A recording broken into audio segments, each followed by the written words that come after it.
రోజు రోజుకి గోల్డ్ రేట్లు పెరుగుతున్నాయి. తాకట్లో ఉన్న బంగారానికి వడ్డీలు పెరుగుతున్నాయని టెన్షన్ పడుతున్నారా? కొమ్మూరి గోల్డ్ వచ్చాక ఆ టెన్షనే పోయింది. కొమ్మూరి గోల్డ్. నమస్తే, దిస్ ఇస్ శౌర్య.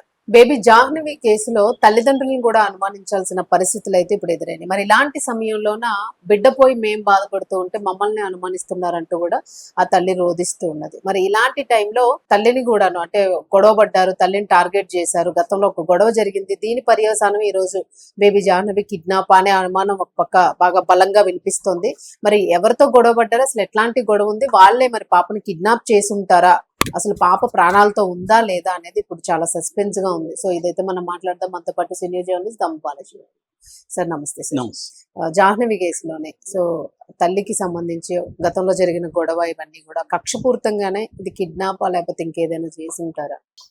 అంటే పోలీసులు రకరకాల యాంగిల్లో దీన్ని చేస్తున్నారండి. ఇప్పుడు ఒక యాంగిల్ ఏంటంటే తల్లితో కొంతమంది గొడవ పడ్డారని వాళ్ళు పగ తీర్చుకోవడం కోసం పాపని ఎత్తుకెళ్ళి ఉంటారు అన్న ఒక యాంగిల్లో ఇప్పుడు వాళ్ళని వెతుకుతున్నారు. వాళ్ళు పరారులో ఉన్నారని చెప్తున్నారు. ఎందుకంటే ఈ న్యూస్ అంతా బయటకు వచ్చినాక మన మీద అనుమానాలు వస్తాయేమని చాలా మంది భయపడి కూడా పరారీలోకి వెళ్తారు. వాళ్ళు నిజంగా పాపని ఏమైనా చేశారో లేదు తెలియదు, కానీ చాలా మంది భయపడతారు. పోలీసులు ఏంటంటే ముందైతే కొడతారు కదా, వాళ్ళు ఏం మర్యాదకు ప్రశ్నించారు. అందులో వాళ్ళకి కూడా ఫ్రస్ట్రేషన్, భయంకరమైన ఎండ చెమటలు కక్కుకుంటూ 4-5 రోజుల నుంచి తిరుగుతున్నారు. సో ఎంత తిరుగుతున్నారంటే దీనికి కారణం ఎవరు దొరికితే వాళ్ళు అనే కోపం ఉంటుంది, మామూలుగా ఉండదు. సో అందుకని చాలా మంది పరారులోకి వెళ్ళిపోయారని చెప్తున్నారు. అనుమానం అంటే మన మీద అనుమానం ఉంటుందని అనుకునే వాళ్ళు, చిన్న చిన్న దొంగతనాల్లో ఇన్వాల్వ్ అయిన వాళ్ళు. మామూలుగా పోలీసుల నేచర్ ఏంటంటే పాత నేరస్తుల్ని ఇలాంటప్పుడు అదుపులోకి తీసుకొని వాళ్ళని కొంత కొట్టి అడుగుతారు, నువ్వేమన్నా తీసేవా లేకపోతే నీకు తెలియకుండా ఎట్లా జరుగుతుంది చెప్పని. అంటే ఆల్రెడీ కొంతమంది హిస్టరీ షీటర్లు ఉంటారు, లేదా కొంతమంది దొంగతనాలు ఇలాంటివి చేస్తుంటారు. ముఖ్యంగా ఏంటంటే ఇక్కడ జీడి చెట్లు ఉన్నాయి కాబట్టి వాటి దొంగతనాలు చేసేవాళ్ళు కూడా పోలీసులకు తెలుసుంటుంది. సో వాళ్ళని అడుగుతున్నారు. రెండోది ఏంటంటే వీళ్ళకి ఏమన్నా ఎనిమీస్ ఉన్నారా అనే యాంగిల్లో పోలీసులు చూస్తున్నారు. సో ఎందుకంటే మామూలుగా అయితే మిస్ అయిండే పాప ఒక 4-5 రోజులు అంత దూరం వెళ్ళిపోయిండే అక్కడే ఉండాలి. మామూలుగా ఒకటి కూడా చెప్తున్నారు, ఆ పామాయిల్ తోట చుట్టూ ఫెన్సింగ్ ఉందా, ఫెన్సింగ్ లో పాప హెయిర్ దొరికిందని కూడా చెప్తున్నారు. అంటే మరి పాప దూరి వెళ్ళేటప్పుడు దాంట్లో ఏమన్నా దూరి వెళ్తున్నప్పుడు హెయిర్ ఇదైందా, లేకపోతే ఎవరన్నా తీసుకెళ్తున్నప్పుడు కానీ, లేకపోతే జంతువు తీసుకెళ్ళినా జంతువు తీసుకెళ్తే బ్లడ్ కూడా అవ్వాలి ఫోర్స్ఫుల్ గా.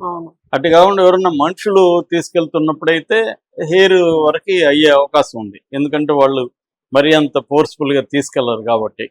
సో అలా యాంగిల్స్ అంతా కూడా రకరకాల యాంగిల్స్ లో చూస్తున్నారు. జంతువులు కానీ లేకపోతే ఇంకేమన్నా అవేమన్నా చేశాయా, లేకపోతే అక్కడేమన్నా సరస్సు లాంటివి ఉన్నాయి, లేక్ ఉన్నాయి, వాటిలో ఏమన్నా పడిందా, ఇవన్నీ కూడా చెక్ చేసేసారు.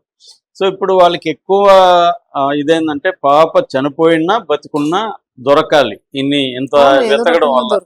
కాబట్టి ఈ రెండు కూడా రూల్డ్ అవుట్ చేస్తున్నారు పోలీసులు. చనిపోకపోయిండొచ్చు, అక్కడ ఎక్కడో ఒకవేళ సొరదప్పి పడిపోయినా అట్లున్నా దొరకాలి, అంటే ఆ ప్లేస్ లో ఉంటే దొరకాలి. కాబట్టి నెక్స్ట్ ఏంటి, మనుషులు ఎవరన్నా తీసుకెళ్ళాలి. మనుషులు ఎవరు తీసుకెళ్ళి ఉండొచ్చు అక్కడ అంటే రెగ్యులర్ గా ఏరియాలు ఎవరు తిరుగుతుంటారు. ఎందుకంటే ఒకటి, ఈ అమ్మాయి మిస్ అయినప్పుడు అనుకోకుండా కనబడితే తీసుకెళ్ళిపోయే బ్యాచ్ ఒకటి. 2, వీళ్ళ మీద పగబట్టి ఫ్యామిలీ మీద కోపంతో సమయం కోసం వెయిట్ చేసి పాపకం ఒంటరిగా దొరికినప్పుడు ఎత్తుకు వెళ్ళి ఉండొచ్చు. సో ఇలాంటి ఈ 2 వర్గాలని వాళ్ళు ఇప్పుడు ట్రేస్ చేస్తున్నారు.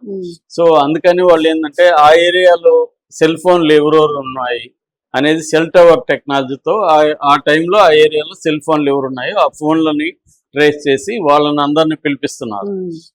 ఆ టైంలో నువ్వు ఎందుకు అక్కడికి వెళ్ళావు అనే ప్రశ్న వేస్తారనమాట. సో అదొక యాంగిల్. రెండోది, ఈ ఉన్మాది అనేవాడు కూడా చూశాడు, అతను వచ్చి పశువుల కాపరికి చెప్పాడు అని అంటున్నాడు.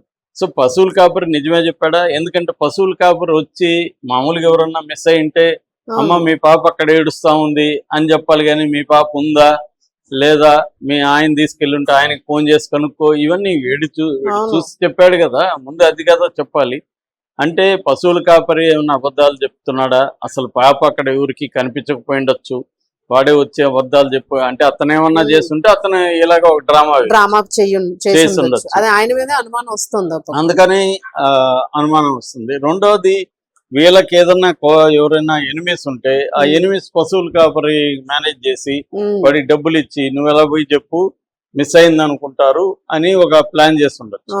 సో ఇలాగా వాళ్ళు రకరకాలుగా పోలీసులు యాంగిల్స్ లో చూస్తున్నారు. ఈమెకి గతంలో గొడవలు అయినాయని, మామూలుగా తోట కాపలా ఉన్నప్పుడు గొడవలు అవుతాయి. ఆ తోటలోకి ఎవరు రావడం, వాళ్ళు మీరెందుకు వచ్చారని చెప్పడం, హార్ష్ గా మాట్లాడడం, ఇవన్నీ గొడవలు అవుతుంటాయి.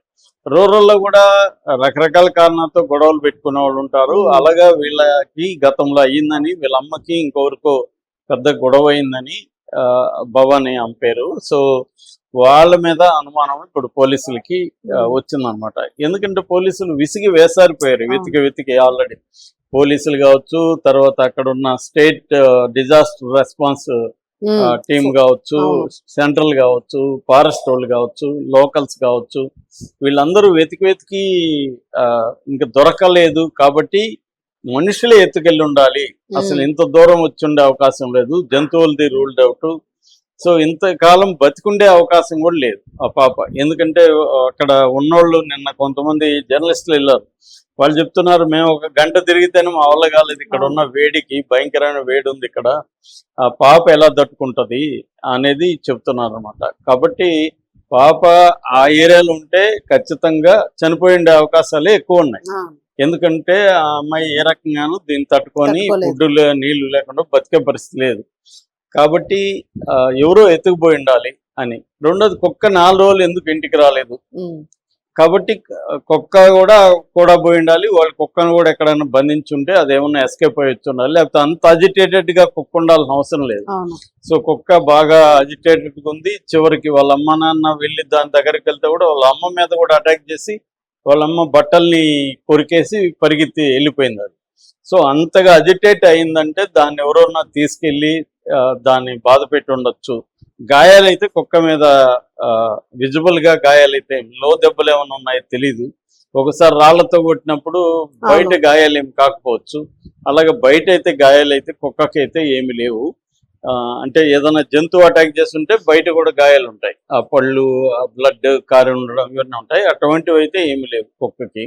సో కుక్క అజిటేట్ అవ్వడం, ఆ అమ్మాయి కానీ ఆ అమ్మాయి బాడీ కానీ ఎక్కడ దొరకపోవడం, దాంతో వాళ్ళు ఇప్పుడు ఏంటంటే, ఒకటి వాళ్ళ సొంత నాన్న మీద అనుమానాలు, అతన్ని తీసుకెళ్లి ప్రశ్నిస్తున్నారు. 2, ఈ వీళ్ళకి ఎనిమిస్ ఎవరైతే ఉన్నారో వాళ్ళని తీసుకెళ్లి ప్రశ్నిస్తున్నారు. ఈ పశువుల కాపరి అతన్ని కూడా గట్టిగానే ప్రశ్నిస్తున్నారు. అంటే ఏమన్నా కుట్రలో అతను కూడా భాగమా, అతను ఎందుకు ఇలా వచ్చి చెప్పాడు అనే నిజమా అనేది తెలియాల్సింది. ఒక్కోసారి ఏంటంటే అమాయకులు కూడా ఇట్లాంటి చోట బలవుతారు. వాడేదో హెల్ప్ చేద్దాం అని చెప్పుంటే కూడా కొంతమంది తిక్క బ్యాచ్ స్ట్రైట్ గా చెప్పకపోవచ్చు, వాళ్ళు అతి తెలివి చూపిస్తారు. వాళ్ళు వచ్చి ఉందా పాప అని వాడేదో కనిపెట్టినట్టు. సో అతి తెలివి చూపించుకోవడానికి కూడా అడిగే రూరల్లో చాలా రకాల క్యారెక్టర్లు ఉంటారు, అలాగా కూడా ఉండొచ్చు. కానీ పోలీసులకి ఏంటంటే ఇప్పటికే వాళ్ళు విసిగిపోయారు వెతికి. కాబట్టి ఎవడు దొరికినా వాడిని 4 దెబ్బలేసి నిజం రాబట్టేద్దామన్న దీంట్లో ఉంటారు, వాళ్ళు ఆ ఫ్రస్ట్రేషన్ లో ఉంటారు. అందుకని ఇప్పుడు వాళ్ళు మేజర్ గా ఏంటంటే, ఒకటి వీళ్ళ ఫాదర్ మీద అనుమానాలు, అతను తీసుకెళ్లారు.